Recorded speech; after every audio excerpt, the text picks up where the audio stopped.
Howdy. This is Mission Texas. A political podcast about winning Texas by 2032, or else we may lose the White House for a generation. I'm one of your hosts, Alex Clark. And I am Kate Rumsey. Other podcasts may focus on the day-to-day or the next election, but we are keeping the eyes of Texas on the bigger prize. What happens after the next census? Today on Mission Texas, we are joined by Congresswoman Julie Johnson, civil rights attorney and Texas lawmaker, the first LGBT member of the United States House to be elected from Texas.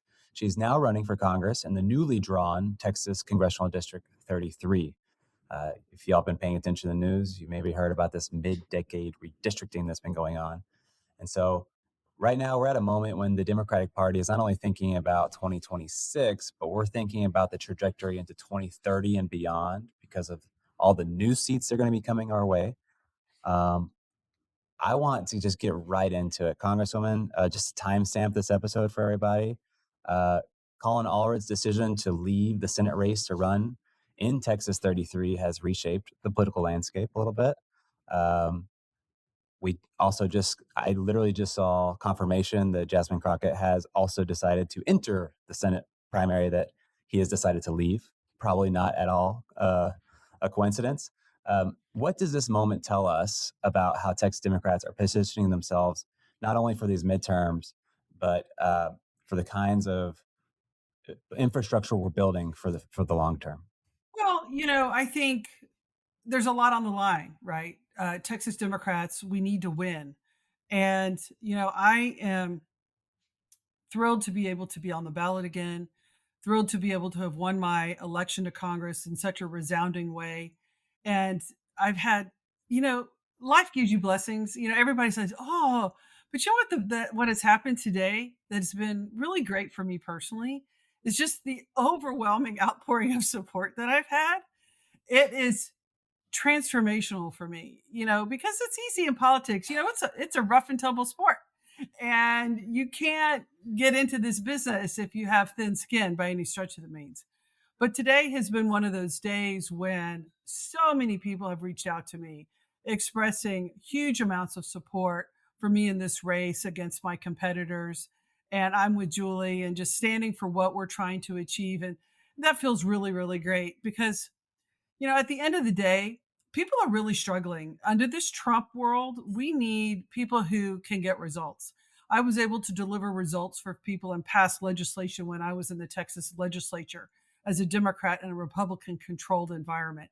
And I'm doing the same in Congress. I have bipartisan support. I've offered housing bills. I've offered healthcare bills. I've offered energy bills. I've offered things to address in a bipartisan way so they can actually pass, to be able to move the needle forward, because we don't have the luxury of Texas Democrats of having false promises, of just performative politics, of just, pie in the sky things. We have to actually be able to deliver, and we have to have people who have the temperament and the respect and the skills in the building to actually move the needle forward, because people need results.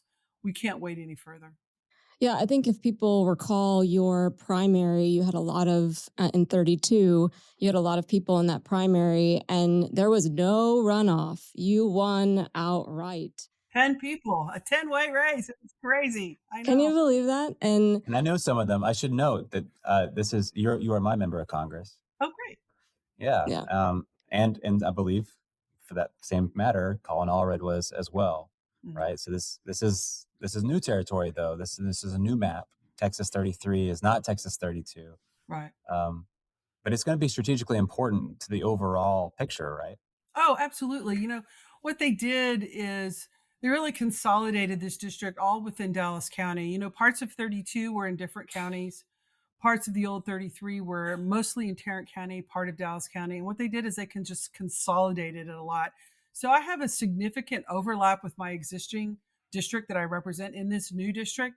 It also has a significant part of my state legislative seat in it as well. And then just a lot of constituencies that I've been a part of and communities. I've been an activist in Dallas, raising money and campaigning for Democrats for 35 years. And so, I've had long relationships with a lot of folks who have been in the trenches fighting for all of us to have a better way. and for a long time. And now I'm in elective office. I've just kind of transferred that passion in politics as my journey has continued from an activist to a donor to an organizer to a fundraiser to a candidate and now an elected member, and just continuing to work my way through to just make it better. Life shouldn't be this hard for folks, and it's very frustrating to me that Republican policies seek to put people down so hard. You have a long history of delivering for North Texans, and I should know because I ran for the seat that you vacated. Some a backstory for you, and it's kind of full circle for me because you ran because Colin Allred decided to vacate his seat to go to run for the Senate, and now you're in a primary with him. And I know that you're this district and how it overlaps, but I'm wondering, we're a podcast about flipping Texas and the whole state. Like, do you have any thoughts on how all these competitive primaries now here as Democrats might have an impact on what happens next fall, especially as we're concerned about like how expensive all of this is going to be? Oh, sure. I mean, you have to have people who can win and who can hold the seats and contribute. Kate, as you know, I'm a build the ballot up. I'm a support the whole ticket person. And, I'm somebody that has always reached out. And if you've been on a ballot with me, I bring you up. We work together. We represent the same people and we have to collaborate as a ticket. And I have a strong, long history of doing that as opposed to Colin. He hasn't typically done that in his campaign style. And I think that's really important as we campaign, and as we move forward. But at the end of the day, too, just looking to flipping Texas, women is the largest voting bloc in Texas Democratic primaries. I'm the first woman to hold this seat. And, we have a similar event in another House seat where a man vacated to go run for the Senate in that state, lost, just like we have here. Now they're coming back as if the women were bench warmers for them, and they should be able to take back over. And that's not how this works. I think we need more women in office. We're historically underrepresented based on our population of the country. And I've had strong support. Emily Zist has already come out endorsing me today. Many other women's groups, so many people have said, I want to be represented by you. You have a fresh approach and an effective one. And so I'm just thrilled that, the hard work that we've put in all these years is coming back around, just sort of like it did in our primary when we won handily. I beat my next closest opponent by 31 points. We campaigned super hard, super aggressive, but also very authentically. And I think people resonate with that. Yeah, I want to just vouch for you and the efforts that you've put in our area to door knock. I had people when I knocked on their doors say the last person who knocked on our door was Julie Johnson and she had our vote. So, and a lot of what we are talking about on this podcast is voter apathy across the state and making sure that we are turning out voters and working our areas. And I want to ask you, what you think about that, like as far as your role as a member of Congress and turning out the vote, especially in the heart of a very blue part of Dallas. Well, it's fundamental. One of my pet peeves is where members who have safe seats, both in the state legislature and in the federal elected office, don't campaign in the general. And they just keep their money in their bank account and they don't do anything to help the ticket. That certainly wasn't me. By all measure, the 32 primary was the hard race. We were heavily favored in the general election, but, we went all out and campaigned to turn the vote for our statewide slate. And I fully intend to do that again in this race. And I think that's one of the reasons why I'm getting so much support today, because people recognize that I'm a team player. I want Democrats to succeed. And we are swimming upstream with Texas Republicans, and we have to join together and work hard together to do that. And I think also going to the people, you're right, Kate. I knock a lot of doors and I'm not hesitant to go out and see people and meet people where they are. It helps me be a better elected official. It helps me understand their needs and their concerns when they have an opportunity one-on-one on their front porch to tell me, hey, this is really bothering me, or I need help with this, or whatever the case may be. I learn from that and I become better from that. And then we go and address those things when I have a chance to address it head on in policy. And so I think that's, it's just very important that you have people who are willing to go do the hard work and willing to be connected to the people and not just sit behind a TV box. Kate, I'm really glad you asked that because it dovetails perfectly into what I wanted to ask about next, which is, after for the listeners who might not have the full context or not as deeply political nerds as the three of us, after the 2020 census and redistricting, the district became more Democratic. And it sounds like after this mid-decade redistricting, by forcing more of the district into Dallas County, that sounds to be a continuation of that trend. And in addition to not campaigning, what we see a lot of safe members do is kind of only cater to those who are already in the tent, based on the kind of issues they choose to elevate and focus on. Um, that's great for keeping your seat and winning a primary, but it's not going to help us move the ball forward as a team. My question is, how do you see the difference between yourself and former Congressman Allred in terms of the issues that you would be prioritizing? Well, Colin just announced today, so we have to see what he's going to focus on. But for me, affordability is critical. We've heard from so many folks, just they can't. Everything's too expensive. Their cart of groceries is unattainable. SNAP is a big thing. We fought really hard to protect SNAP. I went and volunteered at a food pantry and donated personally because I was so overwhelmed at the need and just really what we need to do to shore SNAP up and food security in this country. Education, I've spent very much outspoken about that. I've been very outspoken about ICE and their reign of terror and their attack on due process and what's happening, just arresting people solely because of the color of their skin, regardless if there's any probable cause for the basis of this arrest. I've been very outspoken about that on my committee structure because we oversee that. So just working on issues, housing, I have a bill that will create easier pathways to people to convert from being a renter to a home owner. Just really trying to address the issues that we're hearing from our constituency head on and turn that into results. Like I said, I think people get disillusioned with Democrats because we promise the same old things year after year after year, cycle after cycle after cycle, with very little results to obtain from it.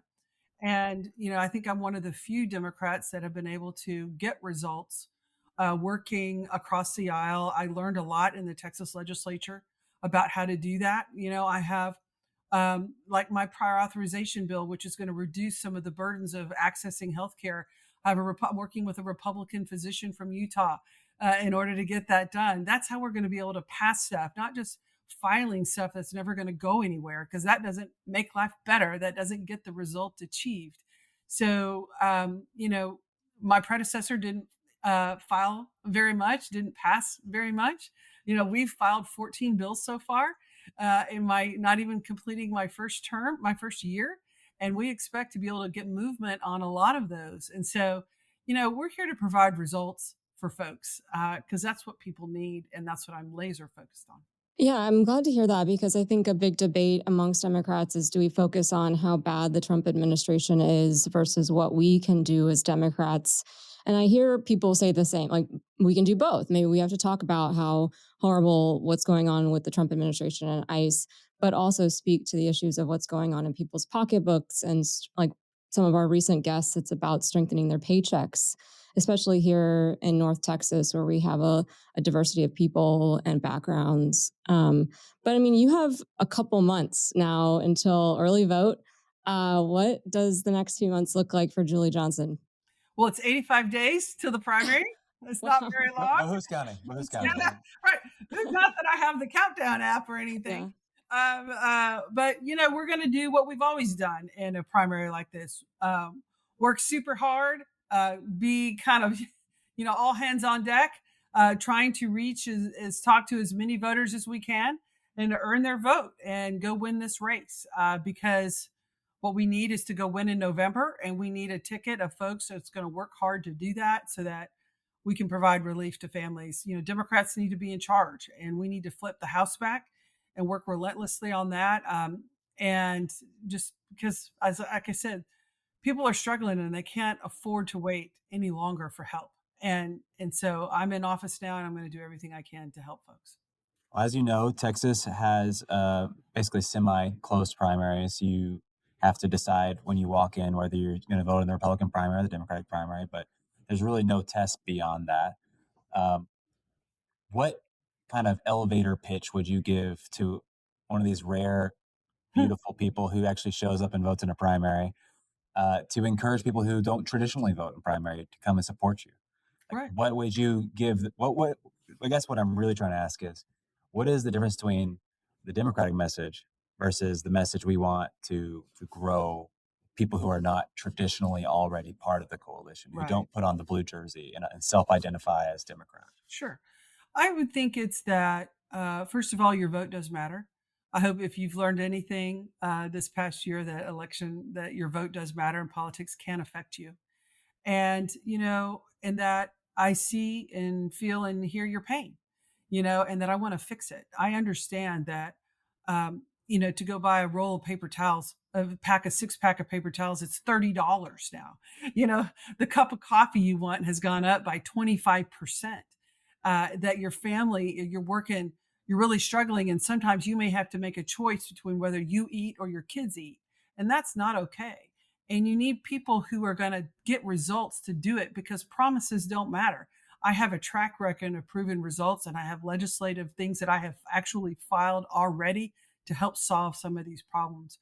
I hope you'll give me a chance to continue the work I've started to make life better for you and your family. At the end of the day, we have a core value, which is we want everybody to succeed. We want everybody to get the education and the training that they need to be able to get a good job, that we have a structural place where they get paid fairly and they can earn a fair wage for that job. And at the end of the day, they can move towards the American dream where they have 2 nickels more at the end of the month than what their bills were, or that they have a little bit more money in their pocket at the end of the day so that they can continue to move towards that American dream and that their kids can have a better life than them. Right now, what we're seeing is the younger generation is facing daunting debt, daunting student loans, a job crisis, a job market, really struggling with where is AI going to go to replace the workforce. We have a lot of challenges ahead on policymakers to make sure that our workforce isn't decimated through the AI revolution. And we have to really be on top of that, of how are we going to have a workforce that's prepared to earn a living and to earn a good wage during this revolutionary time that we're coming down on. And, I have a bill I filed about export controls to make sure that AI, we have to have some regulations in the AI space. And so I just think there's so much there that we need to take care of. But at the end of the day, at the end of the day, to answer your question in a short way, is the government needs to have policies that make it easier for your family to achieve the dream and to move forward with wages, access to the workforce, access to housing, and a wage that you can support your family on. If you're working full hard, you should be able to take care of yourself and your family on that. And that's what I'm fighting for. I wanted to ask what the reverse of that would be. So now you've given us the broad pitch. I really want to hear the inside baseball Democratic message. What is your one message to why you are the right candidate to help Texas Democrats specifically build a stronger future heading into 2030? I have the experience and the true proven track record to get the results that your family desperately needs. 100%. And this is about opportunity for everybody, right? Opportunity for economic opportunity, a dream that everyone can have here in North Texas. In the last few minutes of every one of our episodes, we give our person who we're interviewing the last word, especially in terms of flipping the state. And it's not just about the statewide races that we want to win, because you can't gerrymander statewide, but also in flipping our congressional delegation, flipping our state house ledge, which you obviously know a lot about. So, what is your last word on how we're going to flip all these things here in Texas? What do you think we need? What can people do at home? And then before you leave, please let us know how we can support and follow you. Oh, sure. Well, they need to get engaged. They need to recognize that their vote counts. So they need to be a voting ambassador to make sure that they, their family, their kids, everyone around them votes and votes for Democrats. Let's start with that. The ticket has to work together. We cannot be all swimming upstream on our own. We have to have people who are willing to collaborate, work together. That's the only way we're going to defeat republicanism in Texas and actually win in order to better the lives of folks. But Texas is on a precipice. I think we're really at a cusp. We're at a perfect storm where America is seeing the disastrous effects of a Trump administration and complicit Republicans who have allowed his policies to really hurt people. And Democrats have some strong solutions to push back and to stop that if we're given the opportunity to affect those. So be present. I would welcome anyone's support and involvement and engagement with our campaign. You can always reach me at Julie Johnson, Texas, Julie Johnson for Texas is all my campaign stuff. JulieJohnson.com is my website. We'd be happy to have you engage, volunteer, go knock doors, talk to voters. There's nothing better than when you bring your personal passion to the discussion, and you don't ever underestimate how much impact you can have when you're talking to a voter about why you're spending your Sunday afternoon, why it's that important to you. Come volunteer with us, and if you have a couple extra nickels, please support our campaign financially. Thank you. If you have just a few minutes, it looks like maybe a few more minutes. Can we do some lightning round? Yeah, sure. Okay. Yes. Only because I know it's a big topic of people in my age group. For or against congressional stock trading ban? I'm for the ban. I've already signed on to it. What's your favorite? This is a non-congressional one. What's your favorite place in the North Texas area, especially in your new district? The place that you like to visit: restaurant, coffee shop, park? I always love Parigi. It's a great restaurant. It's delicious. It's right there on Oak Lawn. And I also love Saloom as well. Abraham Saloom is a dear friend. They do great food. There's lots to choose from in the 33rd district. Favorite political TV show, movie, or book? Oh boy. I'm old school. I love The West Wing. I can't get over it. Yeah. Some of those episodes they're just iconic and so inspirational. Are you more of a Josh or a Toby then on The West Wing? I'm CJ Craig all the way, man. Yeah. Okay. Yeah. What are these options, Kate? I'm a Sam Seaborn. Come on. Well, I should have asked for CJ. I mean, I'm a CJ as well. What am I doing here? Yeah. I should have asked that. But that seems like that's the debate. Well, Julie, thank you so much for being on. It's an incredible, very special day. You've made time for us like you've made time for so many people in North Texas. So we just want to thank you so much. We're going to be following along, and we'll sign off and say God bless Texas. You can follow us on all socials at Mission Texas Podcast. Email us at missiontexaspodcast@gmail.com. This episode is edited by Juan Jose Flores.